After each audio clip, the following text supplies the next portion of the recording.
Listen very carefully. That old man you've been caring for, he's not just some homeless grandfather. He's Lee Jin-Ho, father of the most dangerous man in Seoul, and you've no idea what you've gotten yourself into. Listen very carefully. That old man you've been caring for, he's not just some homeless grandfather. He's Lee Jin-Ho, father of the most dangerous man in Seoul. And you have no idea what you've gotten yourself into. I don't care who he is.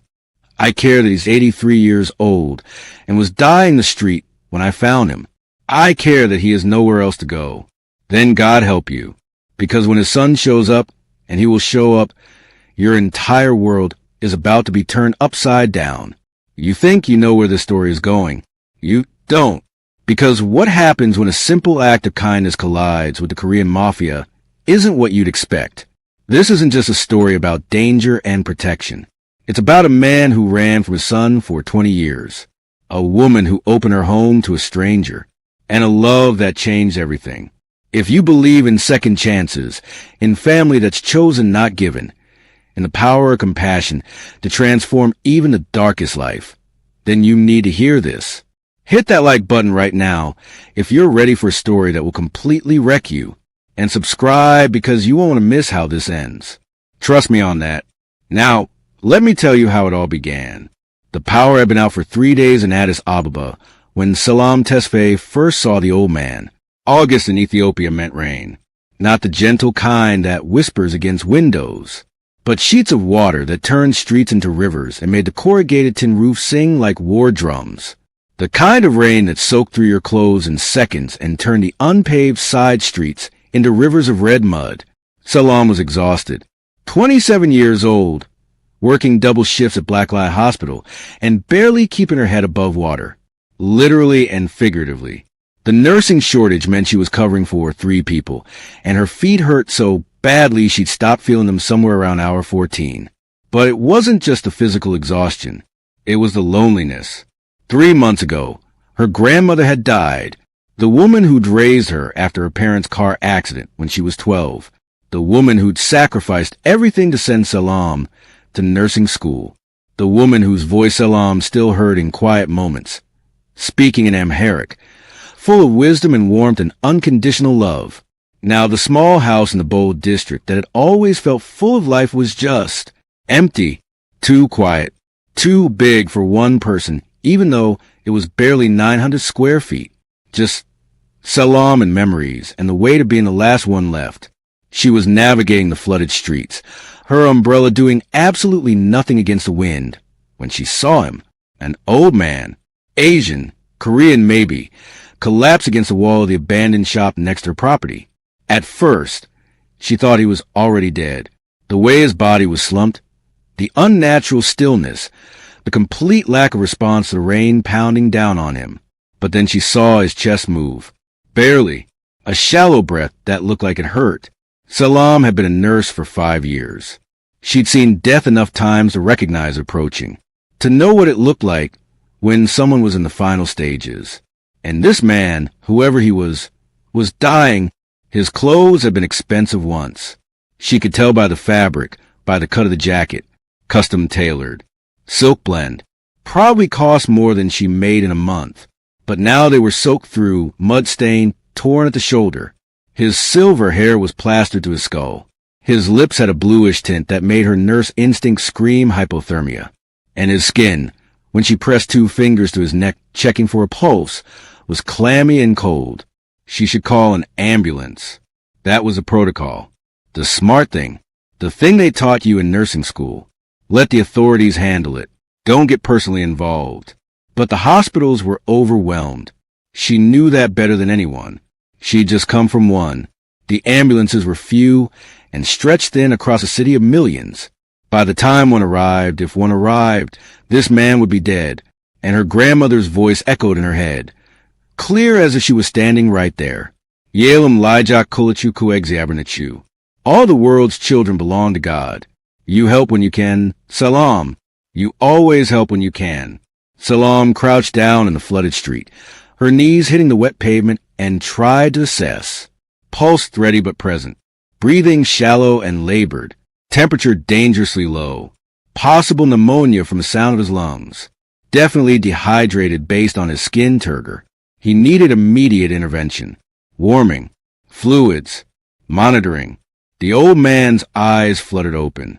Just for a second, and even in his dying state, those eyes were sharp, intelligent, aware. He looked at her and said something in a language she didn't understand. Korean, definitely Korean. The words were desperate, tumbling over each other, but she couldn't understand a single one. I'm a nurse, Selam said in English, hoping he'd understand. I'm going to help you. Can you walk? More Korean. Weaker now. His hand gripped her wrist with surprising strength for someone so close to death, and he said something that sounded like a plea. Then his eyes rolled back, and he went limp. What do you do in a moment like that? When someone is dying right in front of you and you have the skills to help but no equipment, no backup, no safety net.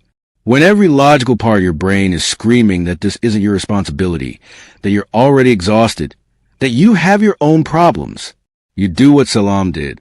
You take them home. Her grandmother's house was only 30 feet away. 30 feet that felt like 30 miles as she half-carried, half-dragged an unconscious old man to the flooding street. He was surprisingly light. Too light. She could feel his ribs through his wet shirt, could feel how fragile he was. She got him through the gate, up the 2 steps to the porch, through the front door that stuck because of the humidity. Got him into her grandmother's bedroom because it was closest, because the bed was already made with clean sheets, because some part of her couldn't bear to let a dying man die on her couch. Then she went into full nurse mode. Wet clothes off. All of them. She'd seen enough bodies in her career that modesty didn't factor into medical care. Wrapped him in every dry blanket she had. Started in full with the supplies she kept at home. The ones she probably wasn't supposed to take from the hospital, but every nurse did because you never knew when you'd need them. Fluids running. Temperature monitoring. Pulse ox on his finger, showing dangerously low oxygen saturation. She didn't have oxygen at home, but she had everything else. Antibiotics from her personal stash. Fever reducers. Everything she could do without hospital equipment. And then she waited, hour after hour, monitoring his vitals, adjusting his four, checking his temperature. She should have been sleeping, should have been eating, should have been doing anything other than sitting vigil over a stranger whose name she didn't even know. But her grandmother had taught her that you didn't measure the worth of help by whether someone deserved it. You helped because you could, because someone needed it, because that's what made you human.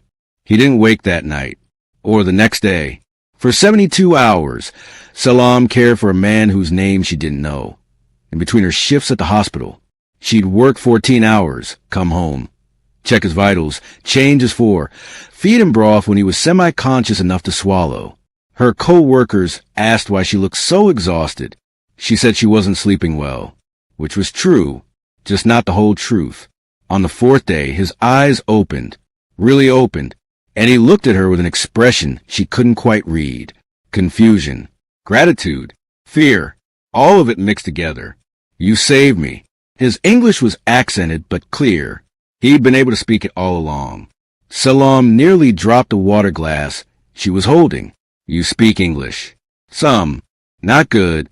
He tried to sit up, winced, and fell back against the pillows. Where am I? My home. In Addis Ababa. You collapsed outside. She moved to his side, checking his pulse automatically. Don't try to move yet. You've been very sick. Pneumonia, dehydration, possible sepsis. You need rest. He looked around the small room, taking in the simple furniture. The photograph of Selam's grandmother on the dresser, her face kind and weathered. The Orthodox cross on the wall. The lace curtains her grandmother had made by hand. You brought me to your home. It wasn't a question. Why?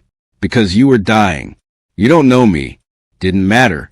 Selam handed him the water, helping him hold it because his hands were shaking. You needed help. He took a small sip. Then another. His eyes never left her face, like he was trying to solve a puzzle. What's your name? Selam Tesfaye. Selam. He repeated it carefully, his accent making it sound musical. Beautiful name. It means peace, yes? You know Amharic? A little. Aye. He paused, and she saw him calculating what to say. I studied languages. Long ago. What's your name? The hesitation was longer this time. She could see him weighing options, deciding how much truth to tell. Lee Jin-Ho. Mr. Lee. Selam smiled. You're safe here. Something about the way she said it, simple and certain, like safety was a gift she could just give, made his eyes fill with tears. He turned his face away quickly, but she saw the emotion he was trying to hide. Why are you crying? Because. His voice was rough. It's been a very long time since anyone told me I was safe. Over the next week, Selam learned a few things about Lee Jin-Ho. He was 83 years old. He'd come to Ethiopia for reasons he wouldn't specify, just said he was looking for something. He had family in Seoul, but hadn't spoken to them in many years. He liked the injera and doro which she made, though the spices made him cough. He was educated, spoke 5 languages, had hands that shook slightly when he thought she wasn't looking, and he was deeply, profoundly lonely. Selam understood loneliness, understood what it felt like to be the last one left, to live in a house full of memories but empty of people, to come home to silence after a long shift and have no one to tell about your day. So when Lee Jin-Ho was well enough to leave, when he started talking about finding a shelter or a hostel, she heard herself say, "You could stay here, if you want." He stared at her like she'd spoken in a language he didn't understand. "You don't know me. I could be dangerous." "Are you dangerous?" "Not to you." The certainty in his voice was absolute. "Never to you." "Then stay. The house is too big for just me anyway." It wasn't true. The house was tiny, barely big enough for one person, let alone 2. But it felt true. Felt like the rooms had been waiting for someone to fill them.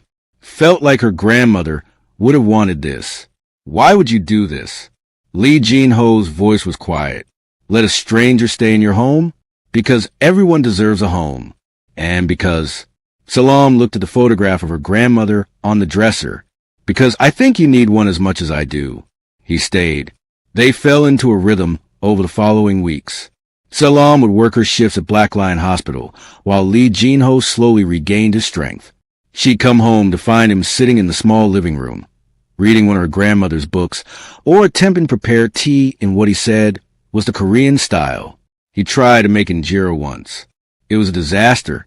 The fermented teff batter ended up everywhere except in the pan, and the kitchen looked like a war zone. But they laughed about it. Actually laughed until Selam's sides hurt, and Lee Jin-Ho had to use his inhaler. When was the last time she'd laughed like that? She couldn't remember. They'd eat dinner together at the small table in the kitchen. Selam would tell him about her day, about the patients she'd treated, the emergencies she'd handled. He'd listen with complete attention, asking questions that showed he actually cared about the answers. And he'd tell her stories. About Seoul in the 1960s when he was young. About the Korean War and its aftermath. About traditional customs and modern changes. About a Korea she'd never seen but could picture through his words. But he never talked about his family. When she asked about his wife, his face would close off. When she asked about children, he'd change the subject. When she asked why he'd really come to Ethiopia, he'd go quiet and distant, and she'd know not to push. He had nightmares. She'd hear him sometimes in the night, crying out in Korean, his voice full of anguish. She'd go to his room and find him sitting up in bed, his face wet with tears, his hands shaking. "What do you dream about?" she asked once. "Mistakes." His voice was hollow. "So many mistakes. Do you want to talk about them?" "Not yet. Maybe not ever." He looked at her with haunted eyes.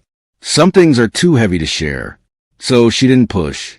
Just sat with him until the shaking stopped, until his breathing evened out, until he could lie back down and hopefully find dreamless sleep. 2 months after she'd found him dying in the rain, Lee Jin-Ho had become family.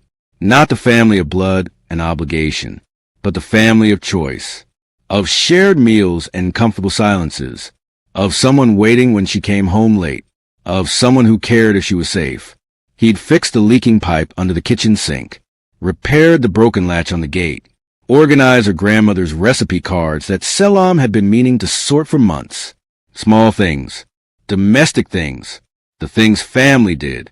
She'd come home from particularly brutal shifts to find he'd made her favorite coffee, The Ethiopian way with cardamom and a hint of cinnamon. He'd wait up even though he should be sleeping, worried about her walking home in the dark. You don't have to wait up, she'd tell him. I know, but I'd do anyway. What if something happened to you? What if you needed help? I'm careful. So was I. And yet, he'd gesture to himself. Here I am, alive because you were there. They'd started teaching each other languages in the evenings. Selam would teach him Amharic phrases while he taught her Korean. She was terrible at it. The sounds felt wrong in her mouth, the tones impossible to master. But he was patient, correcting her gently, praising her small victories. Enyang Haseo, she'd say, butchering the pronunciation. He'd laugh. Better.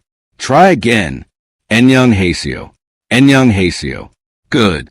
Very good. His smile was proud. You're learning. I sound like a dying cat. A very dedicated dying cat. But better than my Amharic. How do you say thank you again? Amasejanalahu. He'd try. Fail. Try again. They'd both end up laughing at his attempts, and it felt like healing. Like the loneliness that had lived in this house for 3 months was finally, slowly, being replaced with something warmer. One evening, they were setting the table for dinner when he said, Salam, I need to tell you something. His tone made her look up. It was serious, almost afraid. The same tone he'd had the night she'd asked about his nightmares. What's wrong? I haven't been honest with you. About why I came to Ethiopia. About who I am. Her heart sank. Here it comes, she thought. The revelation that would ruin this fragile peace they'd built. The reason he'd been running. The truth that would change everything. I came here to die. His voice was flat. Away from my family. Away from the life I built. I wanted to disappear. Why? Because I was ashamed. He sat down heavily in the chair, suddenly looking everyone his 83 years. Because I became something my wife would have hated. Because I built an empire on blood and fear, and then I taught my son to do the same. And when I finally understood what I'd done, when I finally saw clearly what we'd become, it was too late to change it. Selam sat down across from him. What do you mean? My son. Lee Jin-Ho's hands were shaking again. His name is Kwan Taeyum.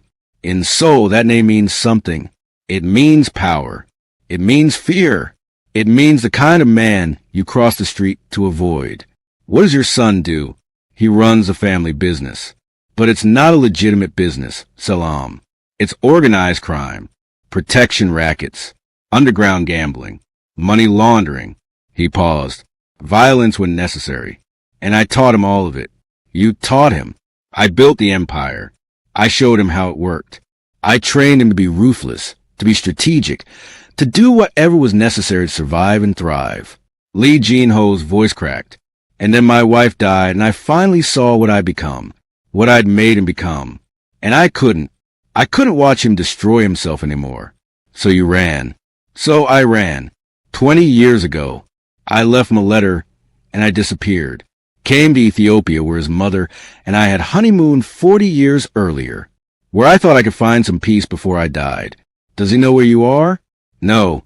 I made sure he couldn't find me. Changed my name. Used cash only. Stayed off any grid he could trace. He looked at her with devastated eyes. I abandoned my son, Selam. I built him into a monster, and then I left him alone with the empire and all the enemies we'd made. What kind of father does that? A father who didn't know what else to do. Selam reached across the table and took his shaking hands. A father who was hurting and scared and trying to stop the cycle. I should have stayed. Should have helped him legitimize the businesses. Helped him find another way. Would he have listened? Lee Jin-Ho was quiet. Then no, probably not. He was so angry after his mother died. So determined to prove himself. He wouldn't have listened to anything I said. Then leaving was all you could do. Leaving was cowardice. Leaving was survival. Selam squeezed his hands. You're here now. You're getting a second chance at peace. Don't waste it on guilt. You're not angry? Not afraid? He searched her face. I just told you my son is a dangerous criminal. That I brought that world to your doorstep just by being here. You're not your son's choices. You're a kind old man who helps me cook and waits up when I work late and makes me laugh. That's who you are to me. What if he finds me? Then we deal with it. Together. Selam. His voice was urgent now. You don't understand. Taeyong is. He's brilliant and ruthless, and he doesn't forgive. If he finds out I'm here, if he comes for me, you could get hurt. Anyone around me could get hurt. Then we'll be careful. But I'm not throwing you out because of what might happen. You're family now. And family doesn't abandon each other. The words hung in the air. Lee Jin-Ho stared at her, tears streaming down his weathered face. Family doesn't abandon each other. She'd just promised him exactly what he'd failed to give his own son. Thank you. The words were barely a whisper. Thank you for being better than me. I'm not better. I just have the chance to make different choices. Selam stood up and came around the table, pulling him into a hug. And I choose you. I choose to help. I choose family. He cried into her shoulder. This old man who'd run from everything, who'd been alone for 20 years, who'd come to Ethiopia to die. He cried, and she held him and promised silently to her grandmother's memory that she'd keep him safe, whatever it took. That should have been the end of it. An old man finding peace in his final years. A young woman finding the family she'd lost. A quiet life in Addis Ababa, far from Seoul and the shadows of the past. But 3 days later, the SUVs arrived. Selam was in the small garden behind the house, helping Lee Jin-Ho plant vegetables. He'd insisted that the soil was good enough for Korean radishes, and she'd laughed but helped him anyway. The afternoon sun was warm, the rainy season giving them a brief reprieve, and everything felt peaceful. Then she heard them, the sound of expensive engines, multiple vehicles, the kind of sound that didn't belong in this neighborhood where most people walked or took crowded minibuses. She looked up to see 3 black SUVs pulling up outside her gate, identical, perfect, moving in synchronization like they practiced, the kind with windows tinted so dark they looked like mirrors, the kind that screamed money and power and danger. Lee Jin-Ho went absolutely white. No, the word was barely a breath. No, no, no. He found me. Who found you? Before he could answer, men in black suits were emerging from the vehicles. Not getting out. Emerging. Like they were one organism moving in perfect coordination. They spread out around the property with military precision, taking positions at every possible exit. 6 men. All tall, all fit, all moving like trained soldiers. They weren't threatening yet. Just present, watchful, creating a perimeter that made it very clear no one was leaving without permission. And then the back door of the middle SUV opened. The man who stepped out made Selam's breath catch in her throat. He was probably in his early 40s, devastating handsome in a way that was almost intimidating. Sharp cheekbones that could cut glass. Perfect bone structure. Black hair styled with precision. Not a strand out of place despite the humidity. He wore a 3-piece suit in charcoal gray that probably cost more than Selam made in 6 months, and it fit him like it had been painted on. But it was the way he moved that really caught her attention. Controlled. Lethal. Like a predator who knew exactly how dangerous he was, and didn't need to prove it. Every step was deliberate. Every movement economical. This was a man who never wasted energy. Never made unnecessary motions. And his eyes. Even from across the garden, even to the harsh afternoon light, she could see them. Dark, intense, fixed absolutely on Lee Jin-Ho with an expression of such raw emotion that Selam couldn't name it all. Rage and relief and pain and love. All of it happening at once on a face that looked like it didn't usually show any emotion at all. This was a son. This was Kwon Taeyong. He said something in Korean. Sharp, controlled. But Selam could hear the emotion underneath the words. 20 years of hurt compressed into a single sentence. Lee Jin-Ho responded, his voice shaking. The conversation went back and forth, getting louder, more heated. Father and son facing each other across a garden in Ethiopia. 20 years of silence exploding into this moment. Selam didn't understand the words, but she understood the emotion, the accusations, the defenses, the pain bleeding through every syllable. Then Taeyong's eyes shifted to her. The assessment was immediate and thorough. She could see him cataloging everything. Her faded nurse's scrubs from the hospital, her bare feet in the garden dirt, her protective stance slightly in front of his father, the calluses on her hands, the exhaustion in her face, the wariness in her posture, calculating threat levels, evaluating potential, deciding what kind of problem she represented. His eyes came back to her face and held, and Selam felt like every secret she'd ever had was being read in that moment.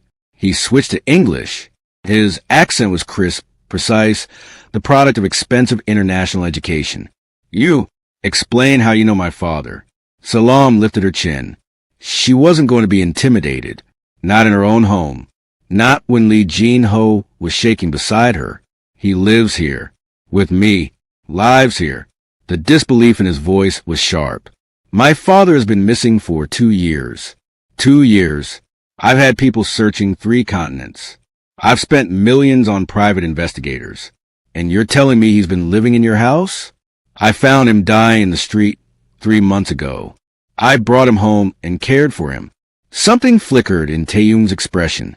Too fast to read. How convenient. Convenient? That you just happen to find the father of one of the most powerful men in Seoul. That you just happen to bring him home. That you're just happening to shelter him now. His eyes narrowed. What's your price? My price? Everyone has a price. How much do you want to return him? Or are you holding him for leverage? Information? Protection? He took a step closer. Name it. Whatever you want, I'll pay it. Just tell me what this is really about. The anger came fast and hot. Selam stepped forward, closing the distance between them until they were only a few feet apart, until she could see the flecks of gold in his dark eyes, until she could see the tension in his jaw. This is about your father being sick and alone and dying when I found him. This is about me being a nurse who couldn't walk past someone who needed help. This is about giving him a home because he had nowhere else to go. She was shaking now with fury and adrenaline. I don't want your money. I don't want anything from you except for you to stop talking about your father like he's a commodity to be bought and sold. The silence that followed was deafening. Even the guard seemed to freeze, shocked that someone was speaking to their boss this way. Taeyung stared at her like she was speaking a language he'd forgotten existed. Family doesn't abandon each other for 20 years. Selam continued, her voice quieter but no less fierce. Maybe if you'd been the kind of son worth staying for, he wouldn't have left. It was a low blow. She knew at the moment the words left her mouth. Knew it by the way Taeyung's face went absolutely blank. By the way Lee Jin-Ho made a small wounded sound behind her, but she didn't take it back. Taeyung's voice when he spoke was deadly quiet. You know nothing about me. Nothing about what I've built. Nothing about the empire I've run since I was 22 years old when my father decided being a parent was too difficult. He turned to Lee Jin-Ho, switching back to Korean. The words came fast and sharp. 20 years worth of accusations. Of hurt. Of a son who'd been abandoned. Lee Jin-Ho responded, his voice breaking. And then they were arguing in Korean. The language flowed between them like a river of pain. Selam stood there feeling helpless. This was their moment, their confrontation. She shouldn't even be here. But then Taeyung said something that made Lee Jin-Ho flinch. Something that sounded like the kind of truth that cut all the way through. And Lee Jin-Ho responded with 3 quiet words that made Taeyung go absolutely still. Sarangi, a delay. Selam didn't speak Korean, but she knew what Sarangi meant. Everyone knew that word. Love. I love you, my son. The mask on Taeyung's face cracked. Just for a second. Just long enough for Selam to see past the dangerous crime boss to the boy who'd lost his father 20 years ago. The pain was devastating. Raw. The kind of hurt that never fully healed. Then he locked it down. Turned away. Called out orders in Korean to his men. What are you doing? Selam demanded. Taking my father home. He didn't look at her. This conversation is over. He doesn't want to go. He doesn't have a choice. Taeyung gestured and 2 of his men started toward Lee Jin-Ho. Selam moved to block them. You can't just take him. He's not a possession. He's my father. And we're leaving. Now. Ask him. Selam held her ground even though these men were twice her size. Don't order. Don't demand. Ask him what he wants. Taeyong finally turned fully to look at her. His expression was cold, controlled, every trace of that earlier pain locked away. You're either very brave or very stupid. Maybe both. But I'm right. If you want him to come with you, ask. Give him the choice you never had when he left. The words hit home. She saw it in the way his jaw tightened, in the way his hands curled into fists at his sides. He turned to his father. When he spoke, it was in English, so Selam would understand. So she'd know he was doing what she asked. Abiyoji, come home, please. Lee Jin-Ho looked between the son and Selam, this old man who'd run for 20 years, who'd found peace in a stranger's home, who was being asked to choose between the life he'd built and the son he'd abandoned. I'm happy here, Taeyong. His voice was gentle. I found peace. You don't belong here. Taeyong's control was slipping. You belong in Seoul. With me. With family. Selam is my family now. The words landed like a physical blow. Selam watched Taeyong absorb them. Watched him process that his father was choosing a stranger over him. She's been caring for you for 3 months. Taeyong's voice was rough. I'm your son. We share blood. Blood doesn't make family. Love does. Choice does. Lee Jin-Ho stepped closer to his son. I love you, Taeyong. I've always loved you. But I can't go back to that life. Can't go back to the violence and the fear and watching you become harder every day. Then you're choosing her over me. I'm choosing peace over chaos. I'm choosing to stay where I'm happy. Lee Jin-Ho reached out like he might touch his son's face, but Taeyong stepped back.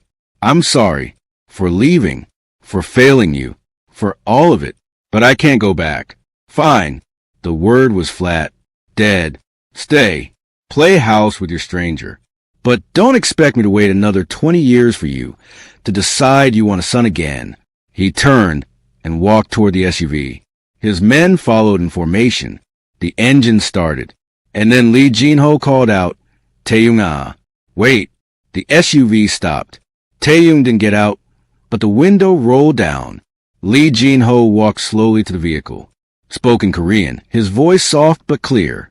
Selam couldn't understand the words, but she heard the emotion. Love, regret, hope. A father trying to bridge 20 years of distance in a single conversation. Taeyong responded. His voice was rough, but some of the ice had melted. They talked for maybe 2 minutes. Then Lee Jin-Ho stepped back. Taeyong said something to his driver. The SUV pulled away, but one of the guards stayed behind. He approached Selam with professional precision, held out a business card. Expensive paper. Embossed.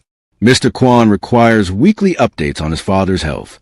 You'll call this number every Sunday. Mr. Kwon can, and he's assigned protection. For both of you. The guard's tone left no room for argument. You won't see them, but they'll be watching. Your safety is now his responsibility whether you accept it or not.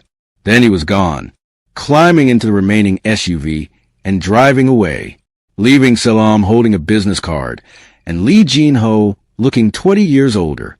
I'm sorry. The old man's voice was barely a whisper. I've brought my world to your door. It's okay. It's not okay. He turned to her, his eyes desperate. Taeyong is dangerous.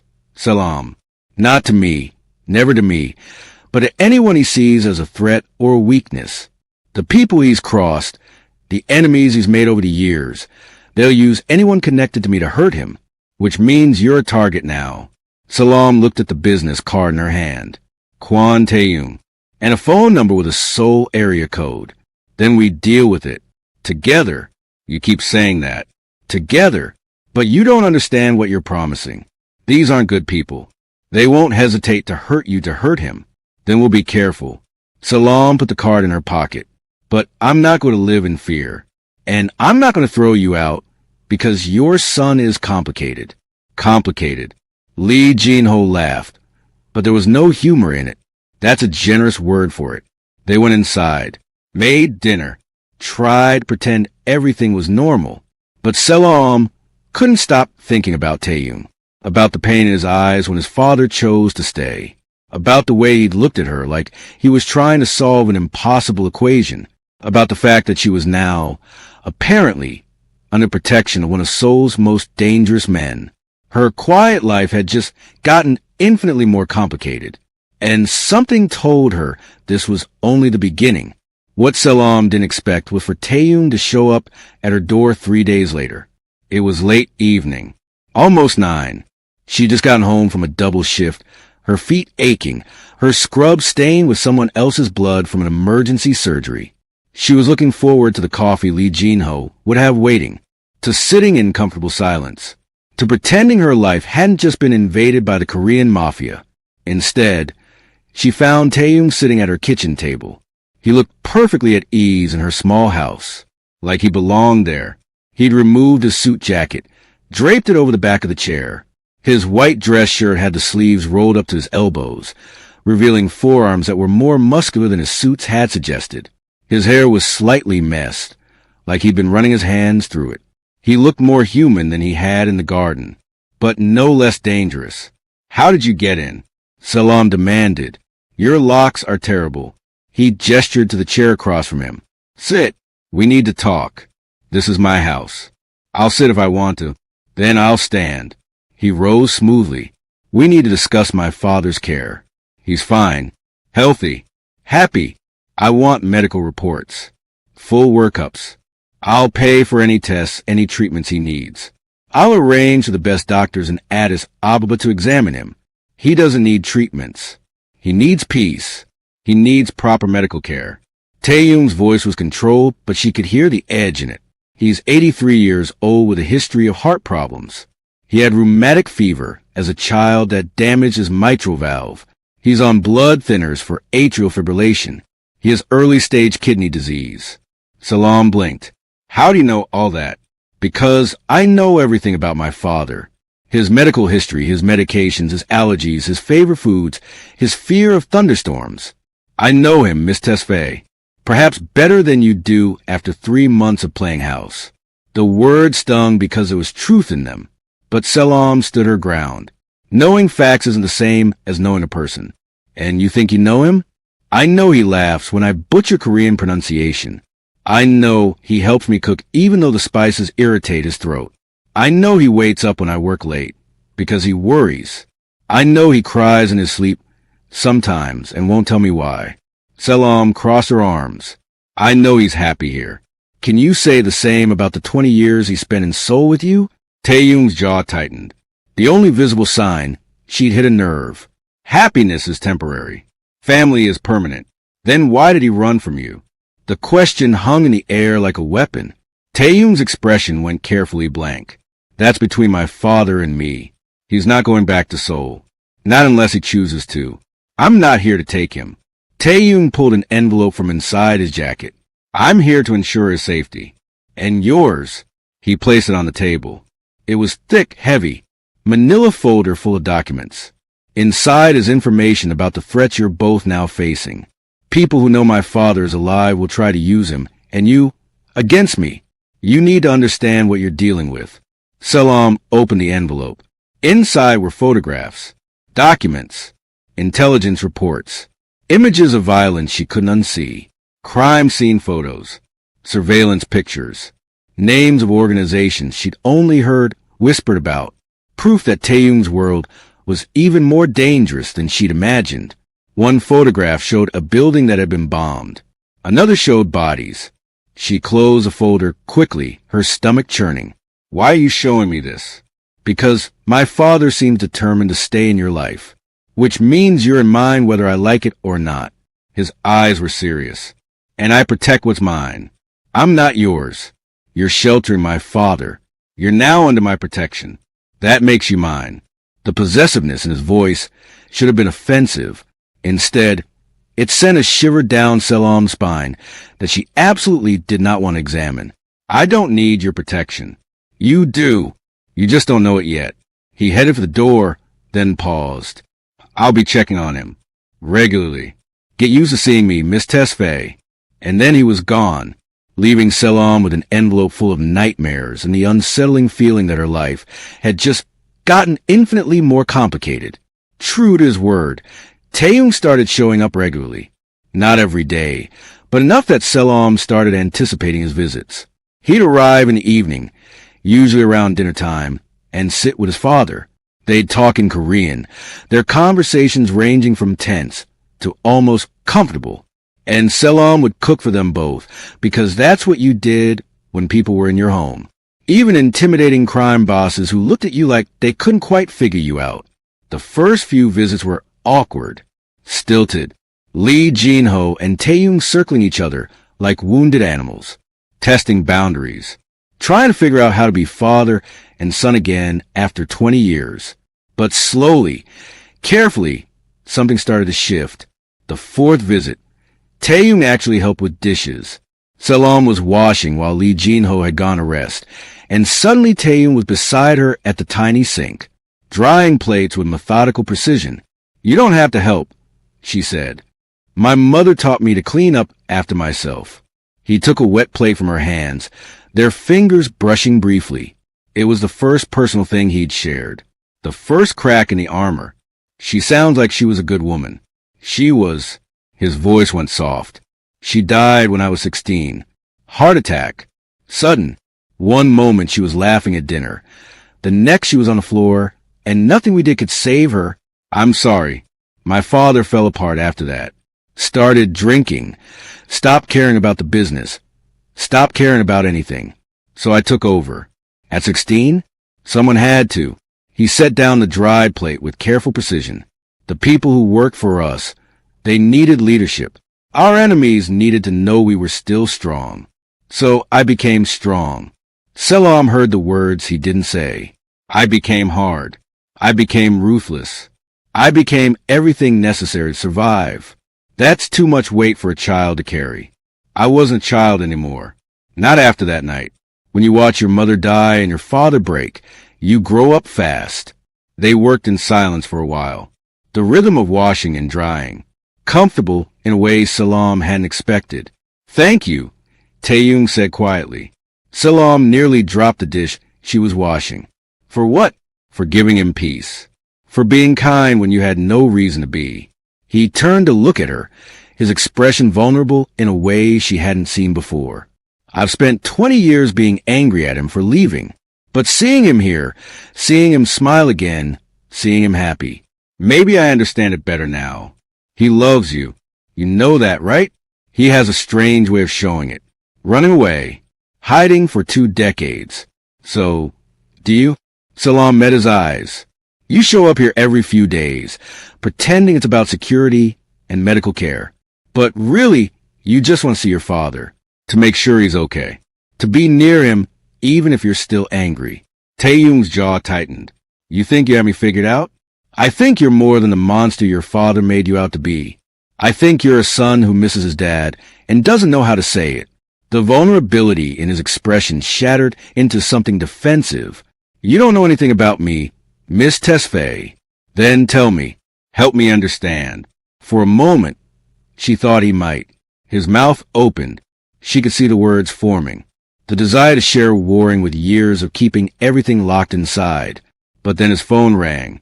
Harsh and insistent. The sound that always pulled him back into his other world. He answered in Korean, his voice immediately shifting to cold and professional. Spoke rapidly, gave orders, hung up. When he looked at her again, the vulnerability was gone, replaced by the crime boss mask. "I have to go. Business emergency." Of course. It always was. He paused at the door. "Selam." It was the first time he'd used her first name. The sound of it in his voice, deep and careful, made something flutter in her chest. "Be careful. The information in that envelope.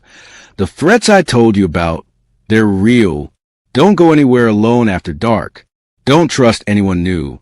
And if anything feels wrong, you call me immediately. I can take care of myself. I know you can, but let me help anyway." He held her gaze. "Please." And how could she say no to that? The visits continued. Weekly became twice weekly. Taeyong would arrive, spend time with his father, and somehow always end up in Selam's orbit, helping with dinner, fixing things around the house that were broken, the squeaky hinge on the bathroom door, the loose tile in the kitchen, the window that wouldn't close properly. sitting on the small patio while she drank coffee and he drank tea, talking about nothing and everything. She learned things about him in those quiet moments, that he'd been legitimizing most of his businesses over the past 5 years, trying to build something his mother would have been proud of, divesting from the illegal operations, investing in real estate, technology, legitimate imports, that he'd never married because the one woman he'd loved had been killed by his enemies, a journalist who'd been investigating his organization, who died in a car bombing meant for him, that he carried the weight of every violent thing he'd done, every person he'd hurt, like stones in his pocket, never forgetting, never forgiving himself. And he learned about her, about losing her parents in a car accident when she was 12. The drunk driver who'd walked away without a scratch while her mother and father died on impact, about her grandmother's fierce love and fiercer expectations, about her dream of opening a clinic in one of the poorer districts where health care was scarce, where people died of preventable diseases because they couldn't afford treatment, about the loneliness of being alone in the world, of being the last one left. "You're not alone anymore," he said one evening. They were on the patio, the Addis Ababa night warm around them, the sky full of stars you could actually see because the power was out again in this neighborhood. "You have my father, and," he paused, "you have me, if you want." Selam's heart did something complicated. As what? Protection? Obligation? As family. He turned to look at her, his eyes serious. "You gave my father a home when he had nowhere to go. You're giving him back to me, piece by piece, through these visits. That makes you family in my book. That's not how your world works, though, is it? Family is blood. Family is obligation. Maybe I'm trying to learn a different way." His hand moved across the small table between them, his fingers stopping just short of hers. "Maybe you're teaching me something I forgot." The air felt electric. Selam could feel the pull between them, magnetic and terrifying and inevitable. "Taeyong, I know it's complicated. I'm complicated. My world is dangerous and dark, and everything you should run from." He finally closed the distance, his fingers brushing hers. "But I can't seem to stay away from you. This is a bad idea. Probably the worst I've ever had. And I've had some spectacularly bad ideas." His thumb traced circles on the back of her hand. "But when I'm here with you and my father, I feel almost human again, almost like the person I was before everything went wrong. Taeyong, I don't think we should." His phone rang. Again, it always rang, pulling him back into the darkness of his other life. He looked at the screen and cursed softly in Korean. "I have to take this." He stood and the moment shattered. He walked to the far corner of the patio, already talking rapidly in Korean, and Selam sat there with her hand still tingling from his touch and her heart racing with possibilities she had no business considering. "Because you didn't fall for men like Kwon Taeyong, men who lived in shadows and carried violence like a second skin, men whose world could swallow you whole." But oh, she was falling anyway. 2 months after Taeyong's first visit, everything changed. Selam was walking home from the hospital late at night. Later than she should have been. Later than Taeyong's warnings about safety allowed. But there'd been an emergency. A child, only 7 years old, who'd been hit by a car, who'd needed her skills, her care, her presence. She couldn't just leave. Couldn't abandon a terrified child who kept asking for her mother. So she'd stayed. Held the small hand through surgery. Waited until the child was stable and sleeping. And now it was past midnight. The streets mostly empty.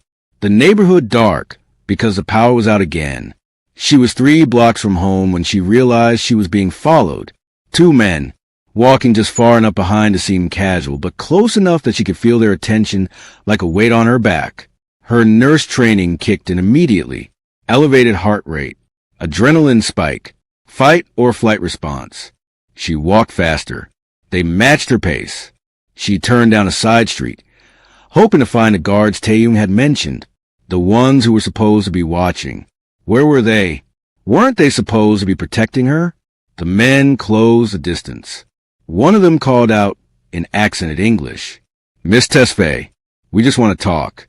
The hell they did. Selam ran. She heard them running behind her. Heavy footsteps. Gaining. Her house was just ahead, maybe 100 meters, but she wasn't going to make it. They were too close, too fast. A hand grabbed her shoulder.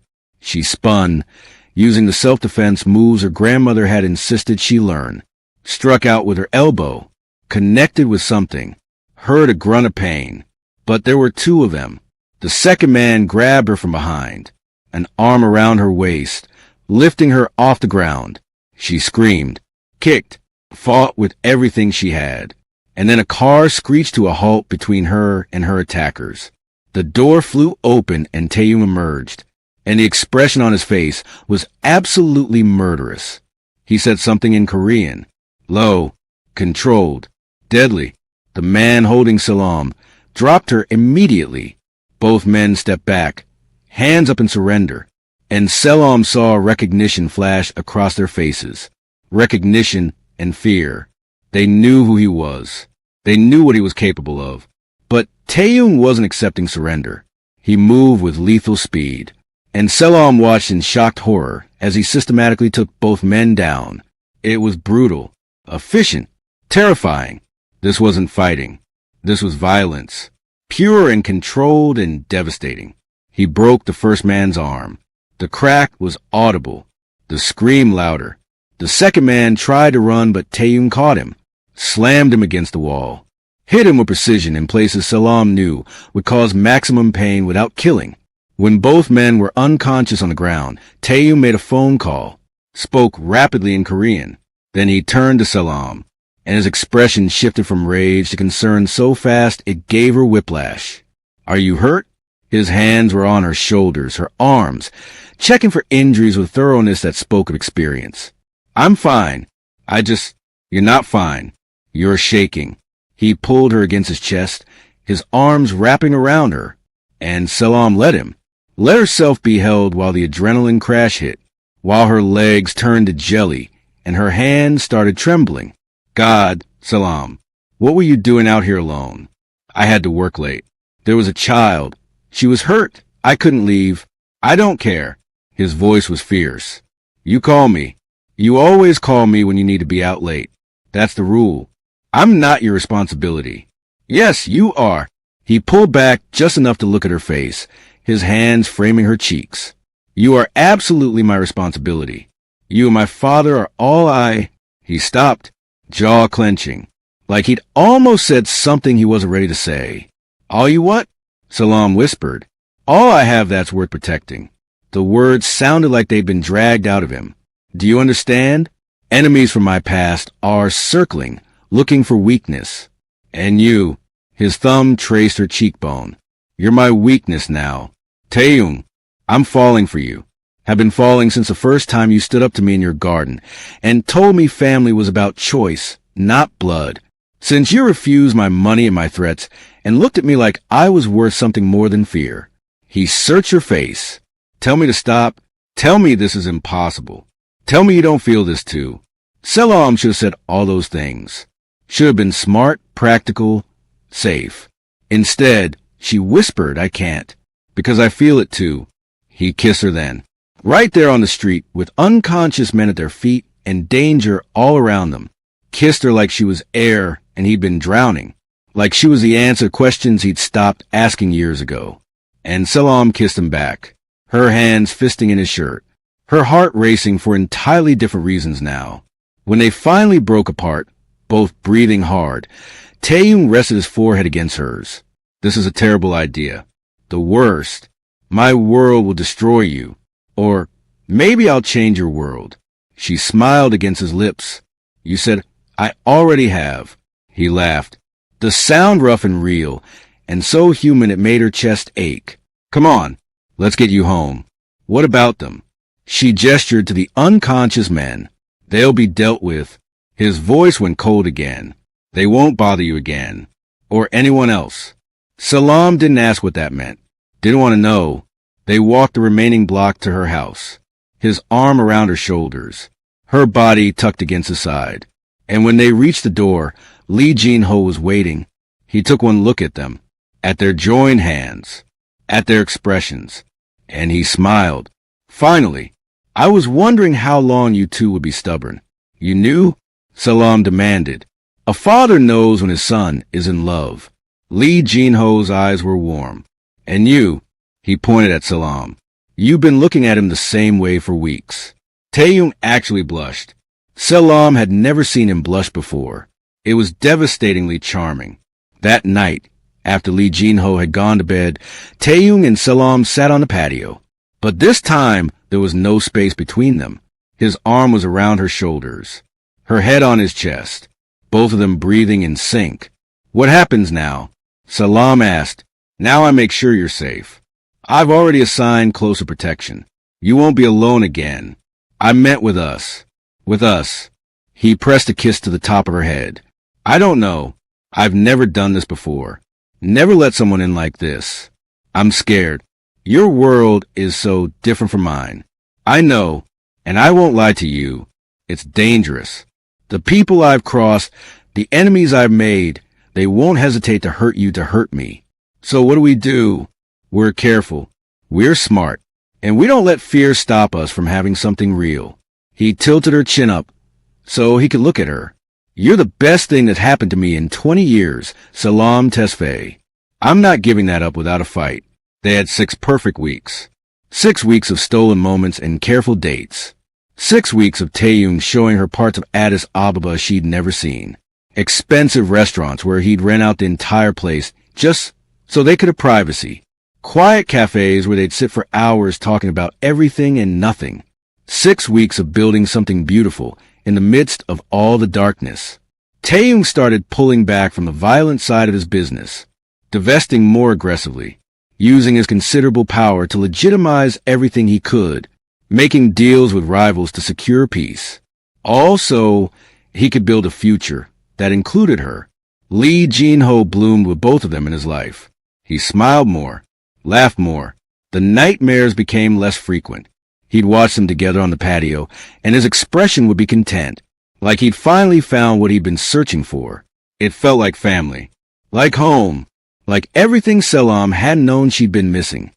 Taeyong taught her about Korean culture, proper ways to greet elders, how to use chopsticks correctly, Korean phrases beyond the basic, ones she'd learned from his father. She taught him about Ethiopian traditions, the coffee ceremony her grandmother had performed every Sunday, how to eat injera properly, Amharic phrases that made him laugh when he butchered the pronunciation. They were building something, blending their worlds, creating something entirely their own. And then Lee Jin-Ho collapsed. Selam was at work when she got the call, Taeyong's voice shaking in a way she'd never heard before. It's my father. His heart. We're at the hospital. She ran. Literally ran out of her shift. Got a taxi. Raced across the city. Found Taeyong in the waiting room of Black Lion Hospital, his perfect composure completely shattered. He looked up when she arrived, and the devastation in his eyes broke her heart. She pulled him into her arms without a word, and he fell apart.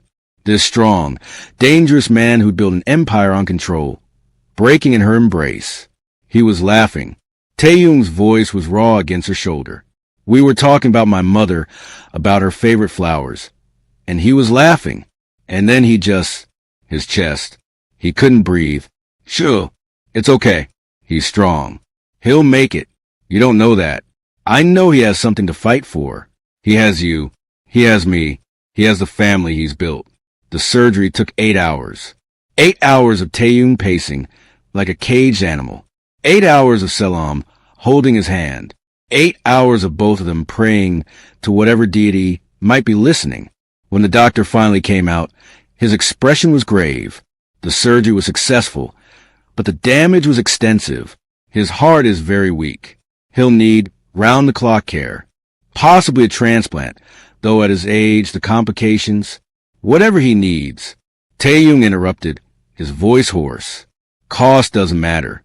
Get him the best care possible. Bring in specialists from anywhere. Just save him. I'll arrange everything. But Mr. Kwan, you should prepare yourself. Even with the best care, his prognosis is uncertain. They were allowed to see him an hour later. Lee Jin-Ho looked small and frail in the hospital bed. Tubes and wires connecting him to machines that beeped rhythmically. An oxygen mask covering half his face. but his eyes opened when they approached, and he smiled weakly at Selam, then at Taeyong. My children. His voice was muffled by the mask, weak but clear. Together. Don't talk, Abioji. Save your strength. Need to talk. His hand trembled as he reached for both of theirs. Need to tell you something. In case I don't get another chance. You're going to be fine, Selam said, her nurse training kicking in even as her heart was breaking. You're going to recover and come home and help me in the garden again. Hope so, but just in case. He looked at Taeyong. Taeyong, I'm sorry. For leaving. For running. For making you carry everything alone. Abioji, please. Let me finish. He coughed, and both Selam and Taeyong tensed. I was ashamed of what we'd built, of what I'd taught you. But I was wrong to run. Wrong to leave you alone with that burden. You deserve better from me. Tears were streaming down Taeyong's face. It's okay. I understand now. I understand why you had to go. And Selam, Lee Jin-Ho turned to her. Thank you for giving an old man a home, for bringing my son back to me, for loving him when he needed it most. I'll always love you both. Selam's voice was choked. Take care of each other. Be the family I failed to give him. Promise me. We promise, they said together.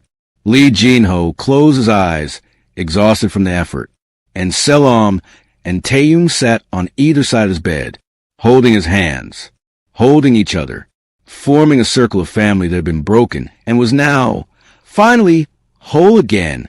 Lee Jin-Ho survived the surgery, but the recovery was long and difficult.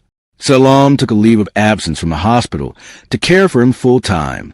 Taeyong moved them all to a larger house in a better neighborhood, one with proper medical facilities, a room that could be converted into a home hospital, space for nurses, equipment, and suddenly Selam's small, quiet life had expanded into something vast and complicated and beautiful. 3 months after the heart attack, Lee Jin-Ho was stable enough to move around the house with assistance, stronger, hopeful, talking about the future in a way he hadn't before. One evening, he asked to speak to both of them. They sat in the living room of the new house. Selam and Taeyong on one couch, Lee Jin-Ho in his favorite chair with an oxygen tank beside him. I need to confess something. The old man's eyes were bright. About why I really came to Ethiopia. Taeyong tensed beside her. What do you mean? I didn't come here to die. Not really. Lee Jin-Ho smiled. I came here to find something. Someone who could save you. Abioji, I don't understand. I knew you were destroying yourself, becoming more ruthless, more isolated, more like the worst version of what I'd taught you. And I knew if I stayed, I'd only enable it. I'd make excuses. I'd rationalize. So I left. You left to save me? Taeyong's voice was incredulous. I came to Ethiopia where your mother and I had honeymooned 40 years ago. Came looking for a sign, for some kind of answer. He looked at Selam with such fondness. And then I got sick. And this beautiful, kind woman found me and brought me into her home. And I realized she was a sign I'd been looking for. You planned this. Taeyong stood up, started pacing. You manipulated all of this. Not the heart attack, not the specific details.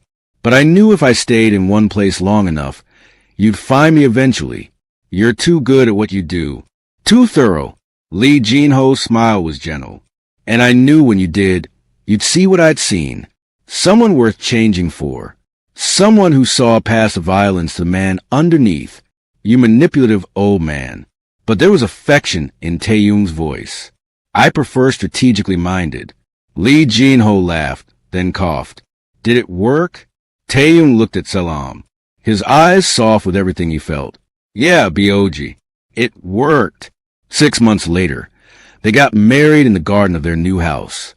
Lee Jin-Ho officiated, which required getting ordained online, but he said the words with such joy that no one cared about the technicalities. It was a small ceremony. Selam's extended family from Ethiopia, a few of Taeyong's trusted associates, people who'd proven their loyalty over the years, people who could be trusted with this moment. Selam wore a traditional Ethiopian dress in white and gold. The fabric shimmered in the sunlight. Her hair was done in the traditional way, braided with gold thread. Taeyong wore a hanbok, honoring his heritage, honoring his mother's memory. The deep blue fabric was embroidered with silver thread, and he looked like royalty. When they exchanged vows, there wasn't a dry eye in the gathering. I found you in my house. Selam's voice was clear. An old man who needed help. And through helping him, I found everything I didn't know I needed. Family, purpose, love. You, Taeyong, you came into my life like a storm. Dangerous and overwhelming and impossible to ignore. But you're also the kindest man I've ever known. The most loyal, the most deserving of love. And I'm going to spend the rest of my life making sure you know that. Taeyong's voice was rough with emotion when he spoke. I've spent my adult life building walls, protecting myself, never letting anyone in, never believing I deserved anything soft or good. And then you came along and demolished every single wall like they were nothing. You saw past the monster to the man. You gave my father back to me. You gave me back to myself. Selam Tesfaye, you are my home, my peace, my everything, and I will spend every day earning the gift of your love. When they kissed, Lee Jin-Ho cheered so loudly he triggered a coughing fit. Oxygen was needed, but he was smiling the whole time. They built a life together. Taeyong continued legitimizing his businesses, cutting ties with anything illegal, turning his empire into something clean, something his mother would have been proud of, something Selam could be part without fear. Selam opened her clinic in the district she dreamed about, funded by Taeyong but run entirely by her vision, a place where people could get care regardless of ability to pay, where children could get vaccines, where mothers could give birth safely. Lee Jin-Ho recovered enough to help at the clinic 3 days a week. He became the beloved grandfather figure to every child who came through, teaching them Korean words, making them laugh, being the light he'd always had inside but had hidden for too long. Their home became a gathering place, a blend of Korean and Ethiopian culture, teaching each other, learning together, creating something entirely their own, new traditions for their new family. 2 years after the wedding, Selam gave birth to a daughter. They named her Selam Tesfaye Kwan, honoring both their heritages, a name that carried Lee Jin-Ho's given name, Selam's Ethiopian surname, and Taeyong's family name. Lee Jin-Ho cried when he held her for the first time. This new generation, this continuation of a family that had almost been lost. You did this, Abioji, Taeyong said softly. You saved us all. No, Lee Jin-Ho looked at his granddaughter's tiny face. Selam did this by choosing kindness, by choosing to help. Everything else just followed. 5 years after that rainy night, when Selam found an old man dying in the street, she stood in her clinic's garden during the anniversary celebration. The clinic had grown. 3 buildings now, a full staff, thousands of patients served, lives saved, futures changed. Taeyong came up behind her, wrapped his arms around her waist. Their daughter, now 3 years old, was playing nearby. Lee Jin-Ho, now 88, slower but still present, supervised with fond patience. The garden was full of people, clinic staff, former patients, community members who become family. What are you thinking? Taeyong asked.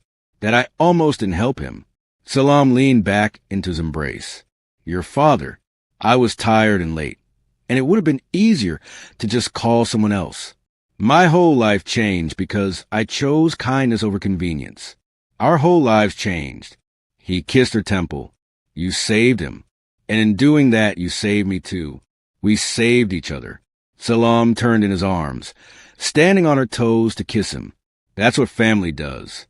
And in that moment, in that garden full of laughter and love, surrounded by the family they'd built from broken pieces and second chances, Selam knew with absolute certainty she was exactly where she belonged. Because sometimes the best things in life start with a simple act of compassion. You help someone who needs it, expecting nothing in return, and the universe gives you everything you never knew you needed.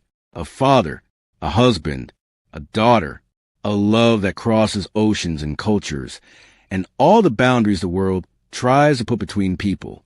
A home, not a place, but people, Family that's chosen, not given. Love that's built, not inherited. And it all started because one tired nurse stopped in the rain for one dying old man. Everything that came after, all the beauty and love and family, it all traced back to that single moment of choosing to help. If this story touched your heart, hit that like button right now and let me know in the comments. Which moment broke you? Was it the confrontation in the garden when father and son faced each other after 20 years? The heart attack vigil when Taeyong fell apart? Lee Jin-Ho's confession that he'd orchestrated everything to save his son? The wedding vows? I want to hear what resonated with you. Subscribe for more stories about love that defies expectations, about family that's chosen, not given, about the power of kindness to transform even the darkest life, about second chances and new beginnings and the courage it takes to let someone in. Drop a heart if you believe in love that crosses every border.